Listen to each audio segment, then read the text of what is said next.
Hace algunos días hice una prueba entre amigos cercanos y familiares. Les pregunté si ellos creían que en las condiciones correctas podrían llegar a defender a alguien que los oprime. La mayoría dijo que no. Este video no es sobre Corea del Norte, no es sobre Stalin y no es tampoco sobre Venezuela. Esos casos sí van a aparecer, pero lo que vamos a ver en ellos no es lo raro y lo lejano. Es el mecanismo que opera en cualquier ser humano bajo las condiciones correctas. Y la pregunta que este video va a dejar sin responder durante los próximos minutos es si ya estamos dentro de alguna versión de todo esto. Marzo de 1953.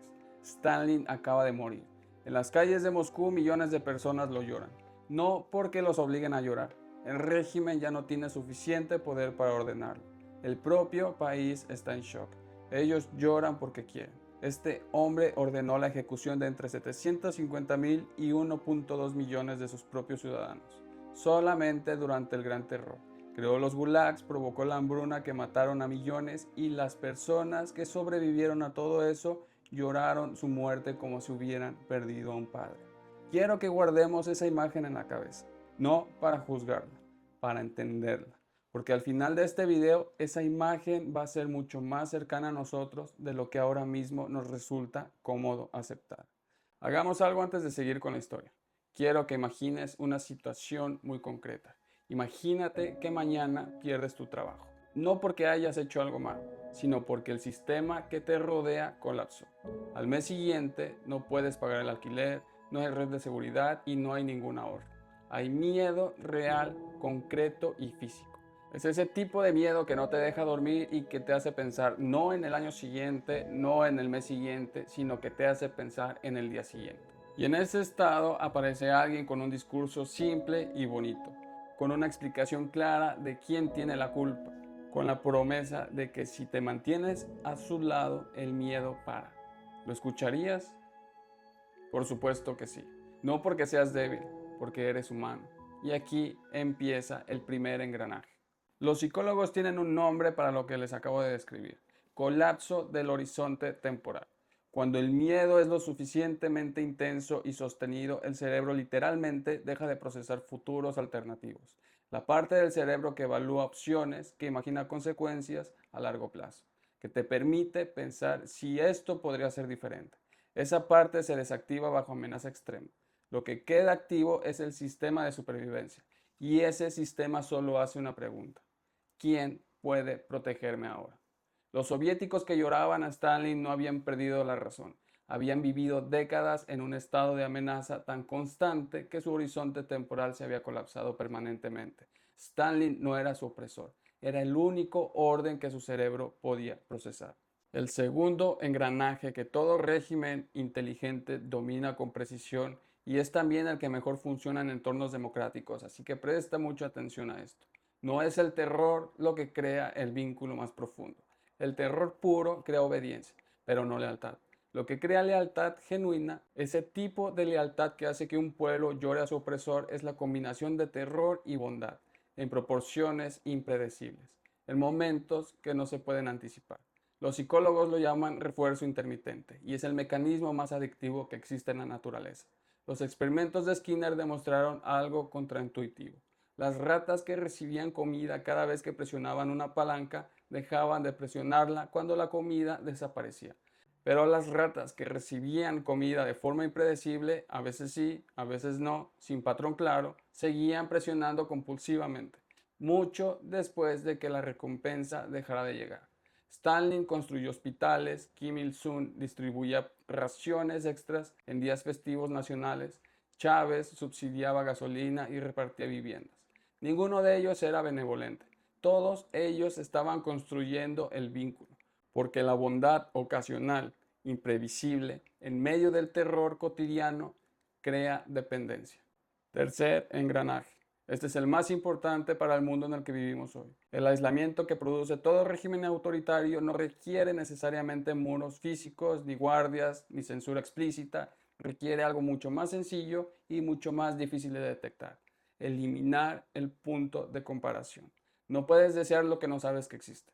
No puedes indignarte por lo que no puedes imaginar que sea diferente. El ciudadano norcoreano promedio no soporta la opresión en silencio porque genuinamente no la percibe como opresión, ya que no tiene acceso a ninguna referencia que le permita hacer un punto de comparación. Y aquí es donde el análisis deja de ser sobre Corea del Norte y empieza a ser sobre ti y sobre mí. Los algoritmos de las redes sociales no fueron diseñados para informarte, fueron diseñados para mantenerte dentro de un flujo de información que confirme lo que ya crees. Esto es aislamiento arquitectónico.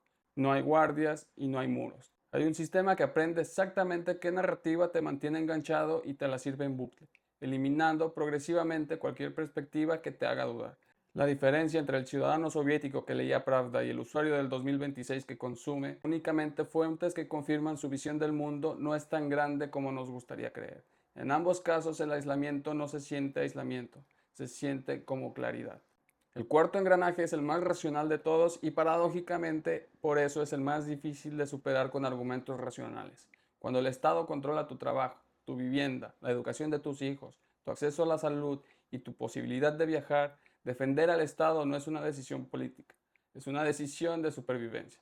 Cada acto de lealtad al régimen es un acto de autopreservación completamente lógico dado el contexto. El ciudadano soviético que denunciaba a su vecino no era necesariamente un monstruo, era alguien calculando probabilidades en un sistema donde la deslealtad podría costarle la vida.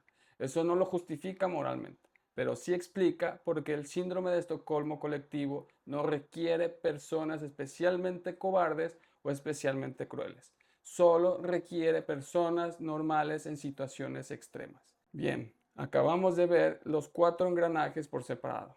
Amenaza que colapsa el horizonte, bondad que crea adicción, aislamiento que vuelve invisible la jaula y dependencia que convierte esa jaula en hogar. Ahora te voy a mostrar cómo funcionan juntos en la práctica, porque verlos en acción es completamente diferente a entenderlos en teoría. Y cuando los veas en acción, hagamos una cosa. Pregúntate en cuáles de las cuatro te reconoces, aunque sea parcialmente. Empecemos con el caso más alejado de nuestra realidad. Necesito que lo veamos desde lejos primero antes de que nos acerquemos. Corea del Norte es el único lugar del mundo donde el experimento de los cuatro engranajes lleva más de 70 años activo y que ha alcanzado su forma más pura, no porque los norcoreanos sean diferentes a nosotros, sino porque los cuatro engranajes llevan ahí desde antes de que nacieran. Y esto cambia todo. La amenaza ahí es total y constante. Ahí cualquier disidencia es un crimen de familia, no individual. Si tú traicionas al régimen, van a la cárcel tus padres, tus hermanos y hasta tus hijos. El horizonte temporal no solo está colapsado para ti, está colapsado para todos los que amas. En Corea la bondad es dosificada con precisión. Raciones extra en el cumpleaños del líder, acceso a bienes escasos como recompensa a la lealtad demostrada, el aislamiento es ahí arquitectónico. Tienen mapas que sitúan a Corea del Norte en el centro del mundo, radios sin emisoras extranjeras, una cosmología completa donde el país es el lugar más avanzado del planeta y la dependencia es total. El Estado controla absolutamente todo. Los desertores que logran llegar a Corea del Sur describen algo que los psicólogos tardaron tiempo en entender. Estos desertores no describieron alivio al cruzar la frontera, describieron culpa, una culpa intensa, irracional desde afuera, pero perfectamente lógica desde dentro. Sienten que han traicionado a su familia, a su nación y a ellos mismos. Muchos experimentan lo que los psicólogos llaman duelo por el opresor, la misma respuesta emocional que se produce cuando muere un padre o una pareja abusiva. ¿Pero por qué se da esto? Porque el régimen norcoreano no solo capturó su comportamiento, capturó su identidad. Ser norcoreano y ser leal al líder no son dos cosas separadas, son una sola. Y cuando escapas, no sientes que escapas de una prisión, sientes que te arrancas una parte de ti mismo. Ahora volvamos a las imágenes del principio, al llanto de Moscú en 1953 cuando murió Stalin, y te propongo que las veas de otra forma. Esas personas no son irracionales, no son víctimas de una propaganda tan brutal que las volvió tontas. Son seres humanos que vivieron 30 años con los cuatro engranajes activos simultáneamente. 30 años de amenaza constante, 30 años de bondad impredecible y 30 años de un sistema de intensa propaganda que hacía imposible imaginarse algo diferente. 30 años en los que el Estado era el único que podía garantizarles lo mínimo para sobrevivir. Después de 30 años con eso, Stalin no era solo el líder político, era la estructura cognitiva y emocional a través de la cual esas personas procesaban la realidad. Perderlo no era perder un presidente, era perder el sistema operativo con el que entendían al mundo. Hay algo en la historia soviética que raramente aparece en los análisis políticos, pero que es fundamental para entender este fenómeno: la nostalgia.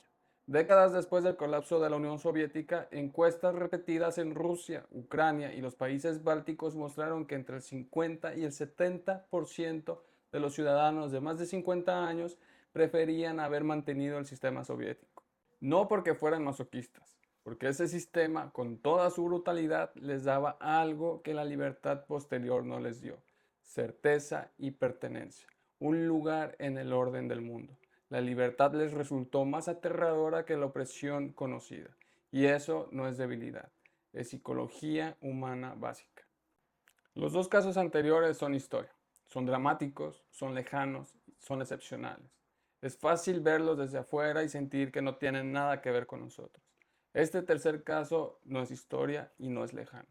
En las últimas 2 décadas, los 4 engranajes que describimos han encontrado una forma de operar sin dictadores, sin gulags y sin muros. Operan a través de algoritmos diseñados para maximizar el tiempo de pantalla, a través de líderes populistas que han aprendido a hablar el lenguaje del apego, de supervivencia, a través de ecosistemas informacionales que producen exactamente el mismo aislamiento cognitivo que la propaganda totalitaria hacía, pero de forma voluntaria y personalizada. Por ejemplo, el miedo al otro, al extranjero, al que piensa diferente, al que amenaza tu modo de vida. Ese es el primer engranaje, activado a escala masiva por el discurso político contemporáneo. La recompensa intermitente, el like, la validación del grupo, la victoria electoral que se celebra y el agravio que se alimenta sin resolver. Ese es el segundo. La cámara de eco que filtra sistemáticamente cualquier perspectiva que cuestione la narrativa del grupo. Ese es el tercero. Y la dependencia identitaria. La sensación de que sin tribu política, sin tu bando, no sabes quién eres. Ese es el cuarto. No estoy diciendo que la democracia liberal sea equivalente a un régimen totalitario. Estoy diciendo que los engranajes que producen el síndrome de Estocolmo colectivo no son propiedad exclusiva de dictaduras. Son propiedad de cualquier sistema que los activa. Y hoy esos engranajes están más activos que cualquier otro momento de la historia democrática. Al principio del video hice una pregunta: si estamos ya dentro de alguna versión de esto, y prometí responderla hasta ahora. Y la respuesta honesta es que probablemente sí, en algún grado, en algún eje, y no porque seamos ingenuos o porque hayas fallado en algo, sino porque los 4 engranajes no requieren tu consentimiento para operar, requieren solo las condiciones correctas. Y las condiciones correctas existen en casi cualquier entorno humano contemporáneo. Pero hay una diferencia crucial entre el ciudadano soviético que lloraba a Stalin y tú en este momento. Y esa diferencia lo cambia absolutamente todo. Los estudios sobre recuperación del síndrome de Estocolmo individual demuestran que el primer paso no es el que la víctima escape físicamente, es que alguien le dé un nombre a lo que está ocurriendo, que alguien le diga: esto que sientes tiene una lógica, pero esa lógica fue construida para ti, no por ti. A escala colectiva es lo mismo. Las sociedades que rompieron vínculos con dictaduras autoritarias sin violencia masiva no lo hicieron porque de repente se volvieran valientes. Lo hicieron porque mantuvieron viva de boca a boca, en literatura, en canciones, la memoria de que habían sido diferentes. La capacidad de imaginar la diferencia es la primera forma de resistencia. Y esa capacidad empieza con una pregunta, la misma que no respondimos al inicio del video. La última cosa que quiero dejar en claro antes del cierre es esta: lo contrario del síndrome de Estocolmo colectivo no es el heroísmo, no es la valentía. No requiere que seas mejor persona que los ciudadanos soviéticos o los norcoreanos. Requiere práctica. Práctica de 3 hábitos concretos que la psicología política identifica como las mejores defensas contra el mecanismo. La primera: buscar activamente el punto de comparación. Exponerse de forma deliberada a perspectivas que incomoden, no para abandonar las propias, sino para poder evaluarlas desde afuera. El ciudadano que nunca ha visto el mundo desde otra perspectiva no puede saber si lo que siente es convicción genuina o condicionamiento. La segunda: vigilar las propias respuestas emocionales al desacuerdo. Si la crítica a una figura de autoridad que aprecias te genera una reacción visceral, casi física, antes de que hayas podido evaluar el argumento en cuestión, eso es una señal de alerta. No prueba que estés mal, solo prueba de que el vínculo es más emocional que racional. Y los vínculos emocionales son exactamente lo que los 4 engranajes construyen. Tercero, mantener la capacidad de tolerar la incertidumbre. Los sistemas que producen este síndrome ofrecen siempre certezas como producto principal. Certeza de quién eres, de quiénes son los malos, de cuál es el camino, y la capacidad de vivir con preguntas sin respuesta inmediata es la mejor vacuna contra cualquier forma de captura cognitiva. Si has llegado hasta aquí, tienes ahora algo que la mayoría de personas que analizan la política, la historia y la psicología no tienen articulado de esta forma. Un mapa del mecanismo completo. Ahora sabes cómo se instala, sabes cómo se mantiene y sabes cuáles son sus puntos de entrada. Y sabes sobre todo que no es un fenómeno de otros tiempos ni de otros lugares.